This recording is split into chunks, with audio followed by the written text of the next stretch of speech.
Dear Tita L, mahal niya ako pero bakit parang utang na loob ko pa yun? Ako po si Lisa. Nagkaroon po ako ng anak sa murang edad. 17 pa lang po ako noon nang ako'y mabuntis. Hindi ko po ikinararangal yun, pero itinaguyod ko ang anak ko sa abot ng aking makakaya. Simula nang iwan ako ng ama ng anak ko, parang nawalan ng saysay ang pamilyang binubuo ko. Hanggang dumating po si Enzo.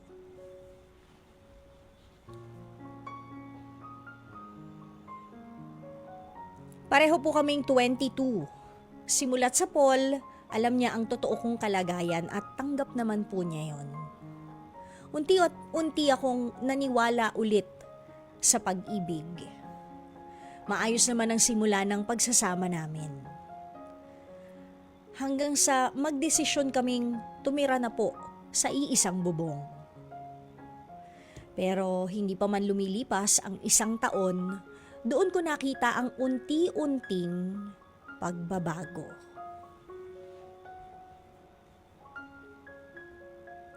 Tuwing may away kami, palagi niyang ibinabato sa akin ang nakaraan ko. Ang pinakamasakit sa lahat, yung bang parang ipinapaalala niya sa akin na swerte, quote-unquote, ako at tinanggap niya ako na para bang utang ko pa ang pagmamahal niya. Kaya, Tita El, naghiwalay rin po kami. Nitong buwan lang, nalaman ko pong may kinakasama na siyang bago. At isa rin pong single mother na kagaya ko.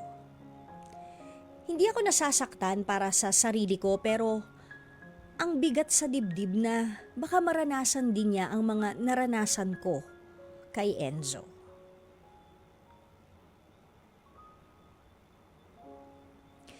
Nasasaktan po ako at hindi ko alam kung kailangan ko bang kausapin yung kinakasama niya dahil kabaro ko siya at naranasan ko ang mga maaari niyang maranasan o wag ko na lang po bang pakialaman ang meron sila ngayon.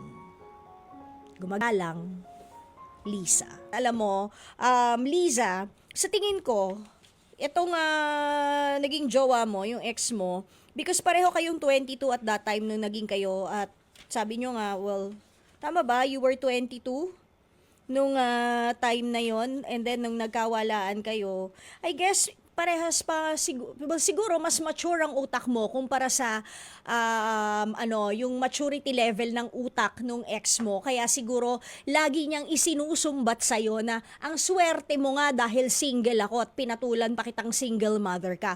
Non-verbatim pero more or less kasi parang ganun yung pinapalabas eh. Alam nyo, kapag sinabihan kayo ng ganyan ng isang lalaki o isang babae at ikaw ay single parent, red flag na yan. Huwag na tayong humantong pa sa mga susunod na eksena. Iwanan nyo na agad kapag kaganyan. Kasi parang, bakit kailangan may sumbatan? 'Di ba? Hindi rin naman kasi ginusto ni Liza or ng kung sino man, 'di ba, na maging single parent. I guess, dapat hindi yan maging ipamukha sa inyo na burden ka dahil isa kang single parent, dahil single mother ka. Hindi dapat. 'Di ba?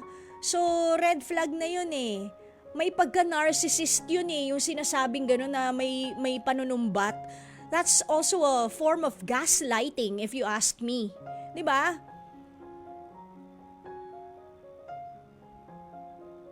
And pinilit naman niya, 'di ba? Sabi nga sa sulat, pinilit naman niya na mabuo yung pamilya through this guy na single nga. Yun nga lang, may ugali. So bakit pa? Ba't pa natin ipagpapatuloy? Bakit mo pagtitiisan? Di leave.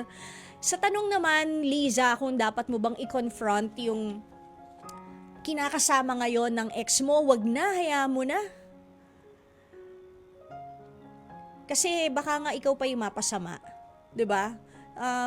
Naiintindihan ko yung intention mo that you probably want to spare her because parehas kayong single mother. You wanna spare her of the pain, of probably the hurt na maaari niyang maranasan because of this narcissistic ex of yours na present niya. Pero siguro dahil tapos na ang relasyon nyo ni ex, hindi na dapat tayo manghimasok pa doon. 'Di ba? Yun lang. Anyways, tugtog muna tayo. Sa oras sa 45 minutes makalipas ang lalala 7 ng gabi. Sana mag-heal ka na and mag-move forward and kumuha ka ng lakas sa anak mo. Yan. Move forward, hold your kid's hand, and sa kanya ka humugot ng lakas.